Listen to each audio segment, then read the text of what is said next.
Hei, mau dengar sesuatu yang mengejutkan? Pada stop kontak rumahan biasa yang kita gunakan untuk mengecas ponsel, tegangannya adalah 110 volt. Kabel listrik tegangan tinggi yang menyediakan listrik untuk puluhan bangunan memiliki tegangan 100.000 volt. Sedangkan energi satu sambaran petir lebih dari 10 juta volt.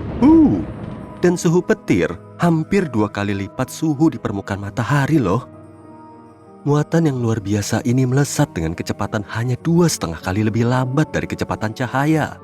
Bayangkan apa yang terjadi pada seseorang ketika petir menyambarnya. Baiklah, biar ku jelaskan. Aliran listrik melewati tubuh dalam waktu 1/100 detik. Petir bisa menghentikan detak jantung dan mengganggu kerja seluruh sistem saraf. Awalnya mungkin kamu gak menyadari apa yang terjadi. Mungkin kamu akan kehilangan kesadaran dan tubuhmu akan mengalami syok. Setiap harinya terjadi beberapa juta sambaran petir di dunia. Untungnya, kecil kemungkinan kita untuk tersambar petir. Kemungkinan petir menyambarmu adalah sekitar 15.300 banding 1. Sebanyak sekitar 20.000 orang tersambar petir setiap tahunnya. Kemungkinan tersambar petir 2 kali bahkan lebih kecil lagi. Lalu, seberapa besar kemungkinan kita tersambar petir sampai 7 kali sepanjang hidup kita? Ini tampaknya mustahil, tapi ada orang yang pernah mengalaminya. Namanya adalah Roy Sullivan. Dia lahir pada tahun 1912 di Greene County, Virginia, dalam sebuah keluarga besar dengan 7 orang anak.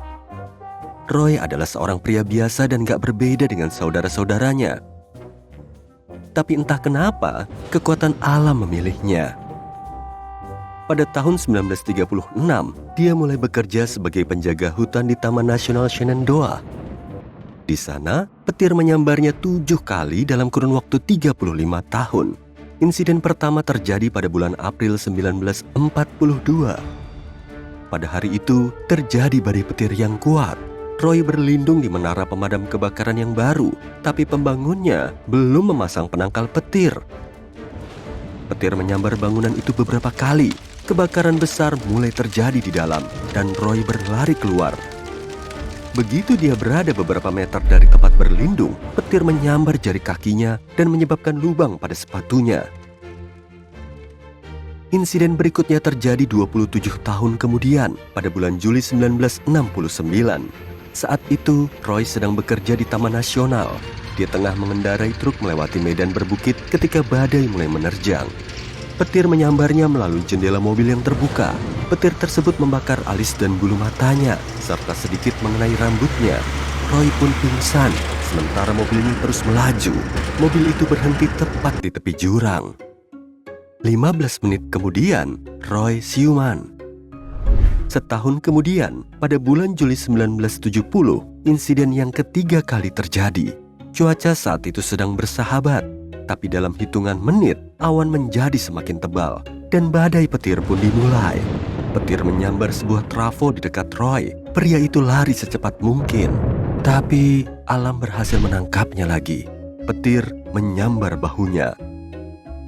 2 tahun kemudian, pada tahun 1972, petir menyambar Roy untuk keempat kalinya saat dia sedang bekerja di pos Taman Nasional. Sambaran itu membuat rambutnya terbakar. Lalu dia berlari ke kamar mandi dan menggunakan handuk basah untuk memadamkan api di kepalanya. Sejak saat itu, Roy mulai curiga ada kekuatan jahat tak kasat mata yang memburunya. Dia mulai membawa sebotol air untuk memadamkan api kalau terjadi lagi. Sambaran kelima terjadi di Taman Nasional lagi.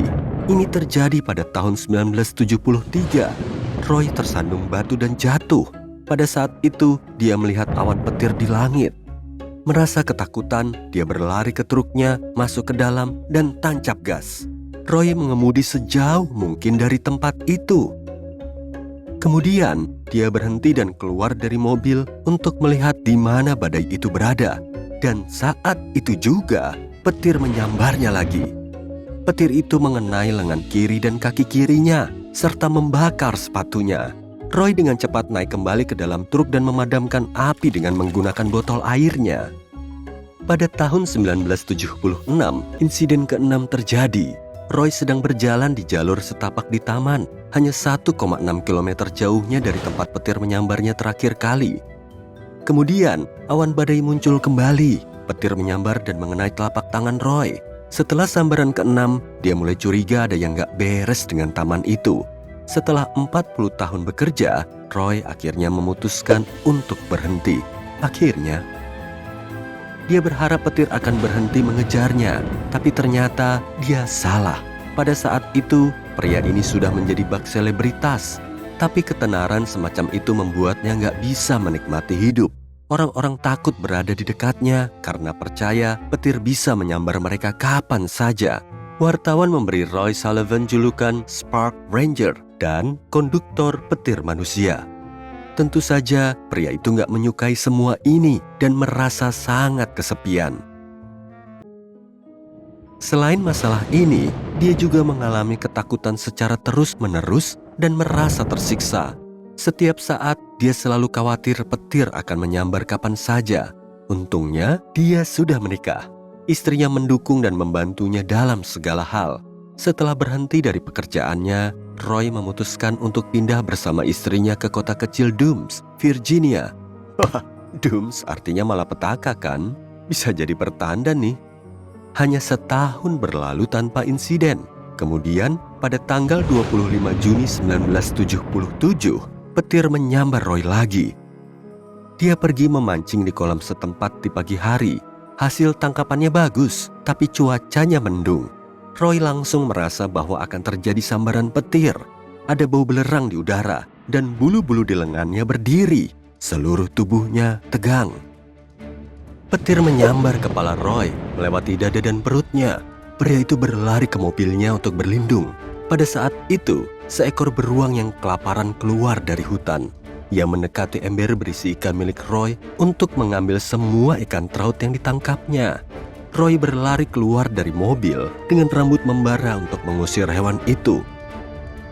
Setelah sambaran petir ke-7, dia kehilangan kemampuan pendengaran di telinga kirinya dan menyadari kalau dia nggak bisa bersembunyi dari petir dimanapun. Istrinya pun takut berada di luar bersamanya saat terjadi badai petir. Suatu hari, istrinya sedang menjemur cucian di halaman belakang. Roy keluar rumah untuk membantunya. Beberapa menit kemudian, petir menyambar istrinya. Untungnya, dia nggak terluka parah. Setelah itu, selain rasa takut dan kesepian sosial, dia juga merasa bersalah. Tentu saja, sudah banyak dokter dan ilmuwan yang mencoba menolong Roy, tapi tidak ada yang berhasil menemukan penyebab fenomena aneh ini. Menurut sains, setiap kali tersambar petir itu hanya kebetulan. Matematika dan fisika nggak bisa membantu di sini. Dengan jawaban seperti itu dari para ilmuwan, Roy percaya ada kekuatan tak kasat mata yang memburunya atau takdir menghukumnya karena sesuatu. Mungkin jawabannya terletak pada masa lalu pria itu. National Park Service dan para dokter mendokumentasikan ke-7 insiden dia tersambar petir. Tapi ada satu lagi, yang ke-8, yang tidak bisa dikonfirmasi. Menurut Roy, petir menyambarnya di masa mudanya saat dia membantu ayahnya menyiangi ladang gandum. Sambaran petir itu mengenai mata sabitnya. Gak ada seorang pun kecuali dia yang melihatnya. Mungkin pada saat itu, petir mengubah sesuatu dalam tubuhnya dan membuatnya lebih mudah disambar oleh petir-petir berikutnya. Petir selalu memilih jalur yang paling sedikit hambatannya. Beginilah proses terjadinya petir. Partikel hujan, es, dan salju saling bertabrakan di dalam badai. Proses ini meningkatkan ketidakseimbangan antara awan dan tanah, sehingga membuat lapisan awan yang lebih rendah bermuatan negatif. Benda-benda di bawah, seperti pepohonan dan tanah, menjadi bermuatan positif dan menciptakan ketidakseimbangan lainnya. Alam mencoba memperbaiki ketidakseimbangan antara dua muatan yang berlawanan ini dengan mengalirkan arus listrik melaluinya. Mungkin alam merasakan ada ketidakseimbangan muatan dalam tubuh Roy dan mencoba memperbaikinya. Tapi kenapa dia tersambar dalam interval 1 atau 2 tahun? Selain itu, jarak antara sambaran pertama dan kedua juga lebih dari 20 tahun. Para ilmuwan masih belum bisa menjelaskan apa yang terjadi padanya. Mungkin Roy hanyalah seseorang yang menarik.